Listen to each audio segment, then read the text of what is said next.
అండి అందరికీ నమస్తే. చూసారు కదండీ! చిన్న చిన్న చేప ముక్కలు. ఏంటో ఇంత చిన్న చిన్న చేప ముక్కలు అనుకుంటున్నారా? ఇది సూర చేప అండి. ఓన్లీ మాంసమే తీసుకొచ్చారు. ఈ చేపకి తగ్గ తల వేరే సెపరేట్‌గా తీసుకొచ్చారు. ఇదైతే కర్రీకి మేము పక్కన పెట్టుకున్నాము. ఇదిగోండి సన అన్నీ కలిపి వేరే తీసుకొచ్చారు. ఈ సన కూడా మేము పడిచాము. ఇది కూడా చక్కగా మసాలా దిట్టంగా దట్టించి ఏపుకొని తినేయడమే.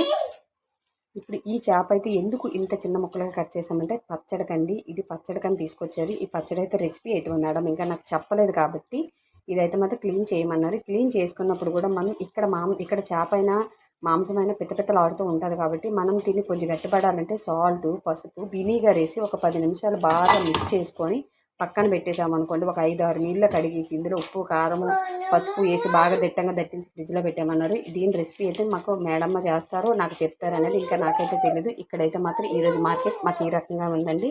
ఇంకా తల్లంటారా దీన్ని బాగా పులుసు పెట్టుకోవడమే రేపు. ఓకేనండి, మర్చిపోకుండా నా వీడియోని మాత్రం లైక్